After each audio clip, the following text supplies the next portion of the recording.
What would you do if the only thing standing between you and the street was a name nobody in town respected anymore? What if the one tool you owned was the kind people laughed at, and the one skill you carried was something the world had decided it no longer needed? They called her stubborn. They called her foolish. They said a girl with no family and no money had no business trying to set up trade in a town that already had what it needed. But the truth hiding inside those crumbling walls on the edge of Millhaven was something the whole county had walked past for 30 years without ever stopping to look. Pull up a chair and find a quiet moment to settle in.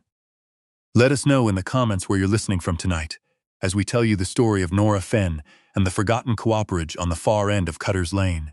Nora Fenn came into Millhaven on a Tuesday in late October, riding in the back of a grain wagon that smelled of wet burlap and dog. She was 22 years old. She had $14.60 in a tobacco tin tucked inside her coat, a canvas bag with 2 changes of clothes, and a draw knife wrapped in oilcloth that she held across her knees the entire 3-hour ride, the way some people hold a Bible. The draw knife had belonged to Eldon Marsh, a barrel maker who had taken her on as a helper when she was 14 and had taught her everything he knew. Before his lungs gave out the winter, she turned 20. He had no children of his own.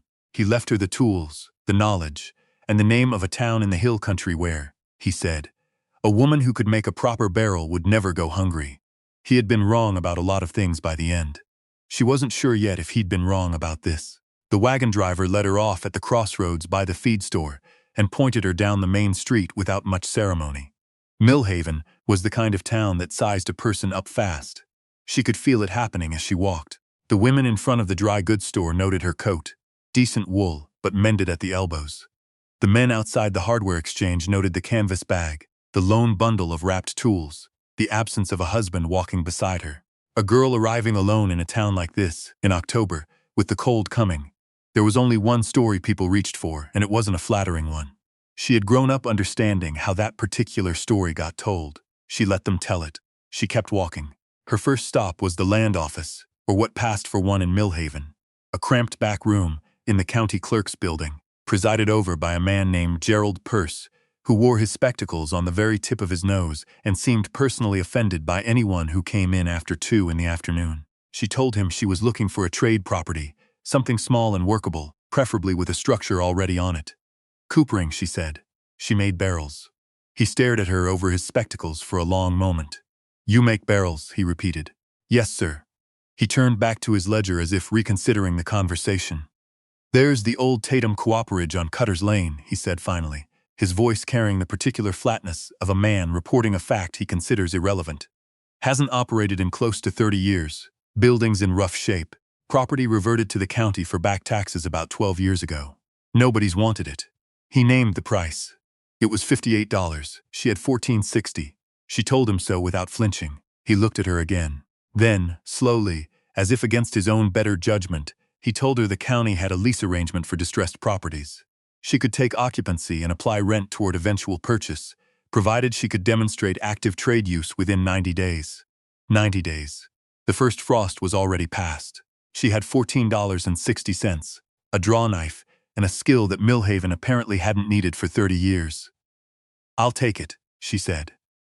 Gerald Pearce wrote up the paperwork with the expression of a man watching someone make a decision he will personally be proven right about later. She signed her name. The building was hers to use or to fail in. Outside, she found that news traveled in small towns the way water finds cracks in stone, fast and through the narrowest possible gaps. By the time she reached Cutter's Lane, a handful of people already knew who she was and what she'd done. The man who told her this was Hob Dietrich, the town farrier, who was nailing a shoe onto a gray mare outside his shop 3 doors down from the Cooperage. He was a compact man in his 60s with a white beard and a voice like a hand saw cutting oak, and he looked at her with something that wasn't quite warmth and wasn't quite suspicion, but landed somewhere in between. You the girl that just leased the Tatum building? He asked, not looking up from the hoof he was holding. I am coopering? Yes, sir. He set the hoof down and straightened up, rubbing his lower back. He studied her with the same careful attention he'd probably given the mare. You know what that building looks like? Not yet. He went back to his tools. The roof held through last winter more or less. The floor's sound in the front half. There's a lathe in there still. Tatum left it bolted to the wall. Don't know if it runs. He paused. I'm not telling you to go home, girl. I'm telling you what you're walking into." She thanked him. He nodded once, already reaching for another nail. The Cooperage was a low stone building, longer than it was wide, pushed up against the base of a hill at the dead end of Cutter's Lane. The wooden door was so warped in its frame she had to put her shoulder into it twice before it gave way, and when it did, the smell that came out at her was 30 years of cold and mouse and the ghost of cedar shavings. She stood in the doorway and let her eyes adjust. The windows were intact but grime-clouded, letting in light the color of dishwater. The floor, Hob Dietrich had been right, was solid in the front section, heavy-cut stone worn smooth. Further back, toward the rear workshop, several boards had rotted through, and the ground showed underneath. The lathe Hob mentioned was still bolted to the north wall, a massive thing of iron and oak that had oxidized to a deep uniform rust. Above it, 2 of the 4 roof joists were cracked but still bearing. Above the cracked ones, the roof had sagged, creating a low pocket that trapped shadow. Scattered across the floor, in no particular order, were the remnants of Tatum's last decade of work. Iron hoop rings gone to rust, the skeletal frames of 3 barrels that had never been finished, a shattered mallet head, and in the far corner, sitting against the wall as if left there casually, a single finished barrel, old and dark, that had somehow survived the years intact. Nora walked to it and ran her palm across the top. The wood was dry but not cracked. The hoops held. Whoever Tatum had been, he had known what he was doing. She sat down on the floor of the Tatum Cooperage, with her back against the finished barrel, and looked at the state of everything she had leased. The cold came through the walls, steadily. The warped door behind her let in a thin line of gray October light. The 3 unfinished barrel frames stood in the middle of the room, like the ribcages of small animals. She didn't cry. She had cried herself out 2 winters ago at Eldon Marsh's grave in the frozen ground outside Cary Junction, and she had decided then that she was through spending grief on things that couldn't use it. But she sat there for a while in the cold and the quiet, feeling the weight of what she had just committed to. 90 days. The whole county watching. $14.60. She took the draw knife out of its oilcloth and held it across her knees the way she had on the grain wagon. The steel was clean. She had kept it clean through everything. Eldon Marsh had told her once that a tool well cared for was a promise you made to your future self. She had been 16 when he said it and hadn't understood what he meant. She understood it now. She stood up, put the draw knife back in its cloth, and started looking at what could be saved. The news of what she was attempting did not improve with the telling. By the time it had made 2 full circuits of Millhaven's business district, it had acquired the particular quality of a story people enjoyed for its inevitable conclusion. A girl alone, no money, no family connections, trying to run a cooperage. In October, she heard the commentary at the dry goods counter when she went in for lamp oil and candles. She heard it outside this feed store when she arranged credit on a small load of white oak stave wood. The store owner, a thin man named Henderson, who wore his reluctance to extend credit like a second coat, made her sign 3 separate pieces of paper and told her twice that the terms were 30 days, as if she might have forgotten between the first time and the second. She signed the papers. She took the wood. On her 3rd day in Millhaven, she met Aldous Tift. He came to the Cooperage without announcement, which was easy enough since she had no door that locked properly, and introduced himself as the owner of Tift & Sons Provisioning, a supply and hauling operation that had been in his family since before the county was incorporated. He was a big man, well-fed, with the permanent tan of someone who spent most of his time outdoors, and the permanent expression of someone who had not been told no in quite some time. He stood in the doorway of the Cooperage and looked around at what she had managed to clear and organize in 3 days. The swept floor, the stacked staves, the lathe she had oiled back into turning, the rusted hoops she had sorted by size, and his expression did not change. Tatum couldn't make a go of it, he said. He was a trained cooper with 20 years behind him. Nora was setting a stave in the vise. She didn't look up. I know, the market for local barrel work is thin, he said. I bring in supply from Harrington. It's cheaper and it's consistent. That may be, she said. I could buy out your lease agreement, he said, and now his voice had shifted slightly, acquiring the particular tone of a man who believes he is doing someone a favor. Give you enough to get a train ticket east. Whatever you paid purse and fees, plus a bit more. She set down her mallet and looked at him directly for the first time since he'd walked in. No, she said. He looked at her with the expression of a man who has encountered an unexpected obstacle in what he assumed was open ground. You haven't thought about it. I have, she said. The answer's no. There was a pause. He looked once more around the cooperage, at the organized staves, the salvaged iron hoops, the old lathe now turning smoothly on its bearings, and she could see him trying to reconcile what he saw with what he expected to see. "You'll be down before Christmas," he said. It wasn't cruelty exactly. It was more like a man reading a weather report. He left. She went back to work. That evening, as she was banking the small stove she'd set up in the corner for heat, a voice spoke to her from just outside the door. "He's not wrong that the market's thin." She looked up. Leaning against the doorframe was an old woman she hadn't seen before. Very old, with white hair braided down her back and a face that seemed to have organized itself, over many decades, into an expression of calm and pointed attention. She wore a heavy coat and work boots and held a covered basket on one arm. "But thin's not the same as gone," the old woman added. Her name was Bertie Alcott. She had been the postmistress of Millhaven for 31 years before her retirement, and she told Nora this the way people tell you something you'll need to understand who they are. She knew everyone in the county, she said, and more to the point, she knew what everyone needed. "There's a man named Raymond Shell who runs a small distillery up on Trace Fork Road," Bertie said, setting her basket on the workbench without asking permission. "He's been ordering barrels from Harrington and complaining about the wait time every single season for 6 years. Harrington's back-ordered through March." She gave Nora a look of patient significance. "He needs 12 barrels by February." Nora looked at her. "How do you know this?" "I was the postmistress for 31 years, Bertie said simply. She unwrapped the basket, a jar of soup, a heel of bread, a wedge of hard cheese. She set them on the workbench beside her, recovered the basket, and picked it up again. "I'm not telling you it will work," Bertie said. "I'm telling you where to start." She looked once at the old barrel in the corner, the finished one, Tatum's last good piece, and something in her face shifted briefly. "He knew his trade," she said quietly. "It's a shame the town never let him know it mattered." Then she left, her boots clicking down the stone lane in the dark. Nora sat with the soup and the bread and Bertie Alcott's words for a long time that night. 12 barrels by February. That was 11 weeks. A trained cooper in a full operation could make a barrel a day if the stave wood was pre-cut.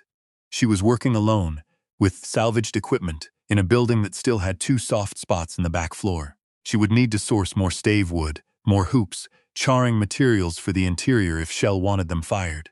She pulled out a scrap of paper and began calculating. It was possible, barely, and only if nothing went wrong. In the morning, she drove the 4 miles to Trace Fork Road. Raymond Shell was a short, leather-faced man who shook hands like he was testing the tensile strength of your bones and spoke in the clipped, unconvinced way of someone who has been disappointed by suppliers. For long enough, that optimism now struck him as a personality defect. He listened to her pitch. He looked at the sample barrel she had brought, one she'd made in the past week from the salvaged staves, tight-set and smooth, the interior properly charred. And he turned it on its side and rolled it, checking the bilge. He knocked on the side with his knuckle and listened to what came back. He looked at her. "You made this?" "I did." He rolled it again. "Where'd you train?" "Under Eldon Marsh." Something moved in his face. "I knew Marsh's work," he said slowly.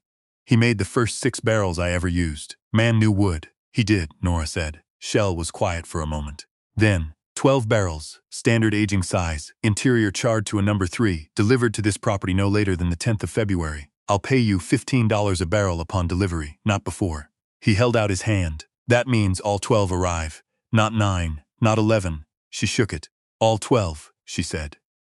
The weeks that followed were the hardest of her life since the winter Eldon Marsh had died, and possibly harder. She worked from before first light until she could no longer trust her hands in the dark. The stave work was the most demanding. Each piece had to be planed and shaped to the exact same taper, because a barrel made of uneven staves would weep at the seams when the liquid pressed from inside, and a leaking barrel was a ruined batch and a reputation gone in an afternoon. She had learned this from Eldon Marsh on her first month of working for him, and she had never forgotten it. Hob Dietrich, the farrier, appeared twice without announcement. The first time, he brought a small box of iron rivets and left them on the workbench without comment. The second time, he showed her a better method of setting a hoop that he had learned somewhere she didn't ask about. Watching her work with his arms crossed until she tried it and found that it was, in fact, better. He didn't say much. Neither did she. That seemed to suit them both. Bertie Alcott came on Thursdays, with a basket that always contained something warm and the particular kind of company that doesn't require filling silence with sound. She had a way of sitting in the corner near the small stove and reading a letter or a newspaper while Nora worked that made the Cooperage feel less like a solitary outpost and more like a place where two people happened to be spending their time. It cost nothing and it mattered more than Nora could have explained. It was on a Thursday in late November that the thing happened that nearly ended it. Nora was working on the 9th barrel when she put her weight on the back section of the floor to retrieve a length of ash wood she'd left drying there, and the board gave way entirely. She went through it to her knee, jamming the joint hard on the beam below, and when she pulled herself out she knew immediately that something was wrong. Not broken, she tested the weight carefully, but badly wrenched. She could walk, barely. She could not stand for hours and drive a mallet. She sat on the floor and looked at barrel 9, half-formed, and the 3 more that needed to come after it, and the calendar on the wall. It was 6 weeks to the 10th of February. She had 9 barrels. She needed 12, and her knee was the color of a thundercloud, and swelling steadily. This was the moment Aldous Tift had predicted, she thought. This was the moment when the thing that couldn't work stopped working. Bertie Alcott found her like that, still sitting on the floor, when she came at her usual Thursday time with her usual basket. She looked at the knee. She looked at the 3 unfinished barrel forms. She looked at Nora. She said, "Can you work if you're sitting?" Nora thought about it. Most of the stave work, the planing, the jointing, the assembly, could be done seated if the bench was at the right height. Driving the hoops down needed force, but it could be done with a longer handle and leverage instead of a standing swing. Setting the heads could be managed from a stool. Maybe, she said, if the bench height was lower. Bertie left and came back in an hour with Hob Dietrich, who brought a saw and 2 lengths of lumber. He cut 8 inches off the legs of the workbench without saying anything except to ask her how low she needed it. She told him. He cut. When it was done, he looked at the adjustment, made 1 correction, and put his saw back in his bag. "You still have 6 weeks, he said. 5.5, she said. "That's plenty," he said, in the tone of a man who was not at all sure of this but had decided to say it anyway. She worked from the stool. It was slower. She had to change the angle of everything. The draw knife, the mallet swing, the way she set the jig. But the barrel she completed that Thursday, barrel 10, was as good as any she had made standing up. She checked the seams twice, and then a 3rd time, because this was the kind of situation where a person found out whether her training was in her hands, or just in her memory. It was in her hands.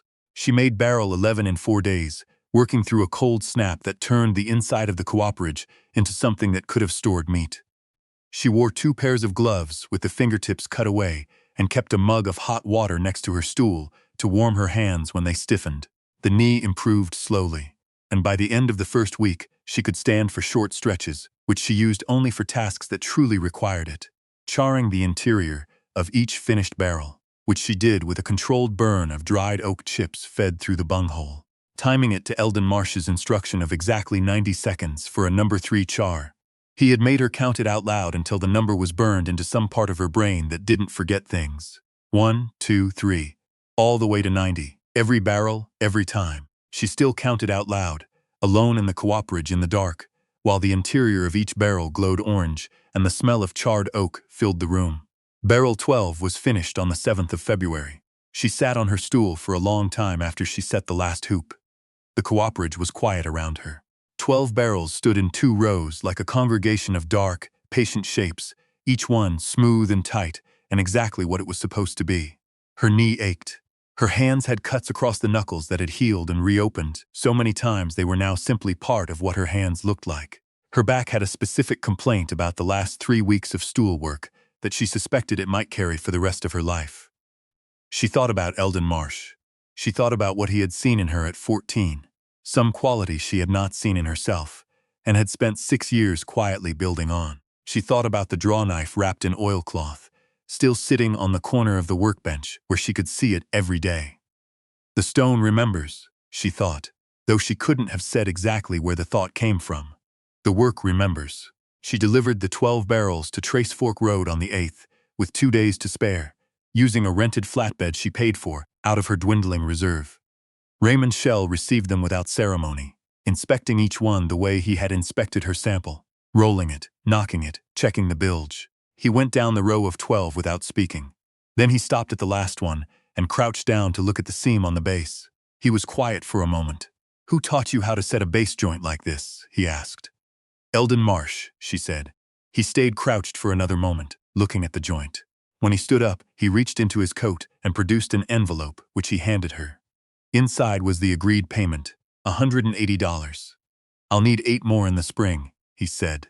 "And I'd like to know if you do aging casks in the smaller sizes." She said she did. He nodded once, the way he probably nodded when the weather report matched the weather.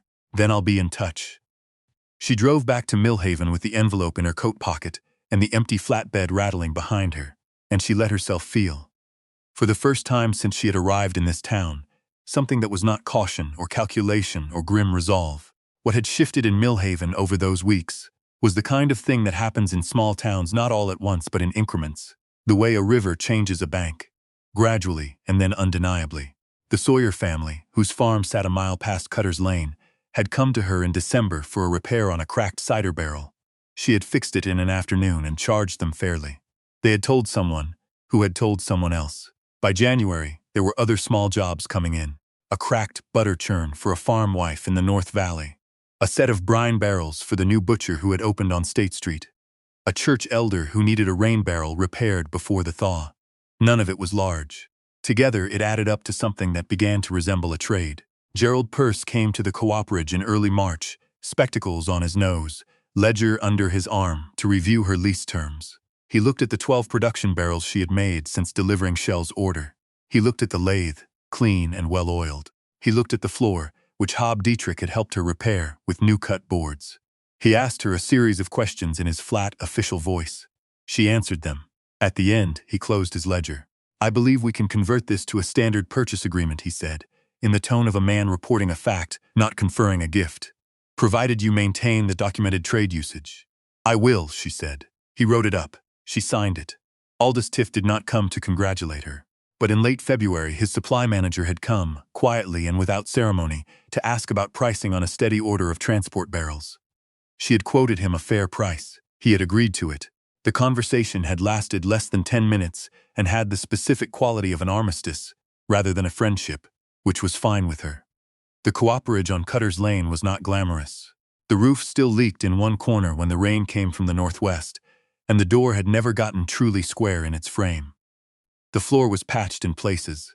The lathe ran with a slight wobble she had learned to work with, but the stove kept the space warm, and the smell of fresh oak shavings was a thing she had come to understand bone deep, was home. On an evening in early April, she was working on a batch of small, aging casks for Shell when Bertie Alcott came by, as she often did, and sat in her usual corner. The evening light came through the cleaned windows at a low angle and lit up the 2 rows of finished casks, turning the wood amber and gold. Bertie was reading a letter. After a while, she looked up. "Hob tells me the County Fair Committee is asking about commissioning a decorative barrel for the exhibition this summer," she said, in the mild tone she used for information she considered relevant but not urgent. "The display kind. Carved panels." Nora kept working the draw knife. "I can do carved panels." "I assumed so," Bertie said, and went back to her letter. The silence between them was a comfortable one, the kind that only exists between people who have been through something together. Nora ran the knife along the stave, feeling the exact resistance of the wood under the blade, the clean curl of shaving, the slow emergence of a shape that had been waiting in the grain. Hob Dietrich had asked her last week what she called the Cooperage, for his sign-painting friend, who was offering to do the name on the door. She had thought about it for a few days. It wasn't the Tatum Cooperage anymore. It wasn't a ruin, wasn't a folly, wasn't what they had all seen when they'd looked at it from the outside for 30 years. She had told him, Fenn and Marsh Cooperage. Hob had looked at her for a moment. Then he had nodded, one of his single nods, the kind that contained more than he bothered to put into words. The name was on the door now, in clean black letters. 2 names, one for the woman standing at the bench, and one for the man who had given her the draw knife and told her to go find a town that needed what she knew. She hadn't built this place alone. That was the thing she had come to understand. Slowly, through the cold months and the sore knee and the long counting to 90 in the dark. Eldon Marsh had built it with her, through everything he had put into her hands. Hob Dietrich had built it, with rivets and a better method for setting a hoop. Bertie Alcott had built it, with soup and direction and Thursday company. She put the draw knife down on the bench for a moment and looked at it. A tool well cared for was a promise you made to your future self. She had kept it. "Thank you for sitting with us tonight through Nora's story. There's something in it, we think." about the difference between what a place looks like and what it holds, and about the kinds of teachers who build something in you long before you know what it is. Tell us in the comments. Has someone ever handed you a skill, or a tool, or a piece of knowledge that you didn't understand until much later? We'd love to hear it. And if this story stayed with you, please share it with someone who might need it tonight.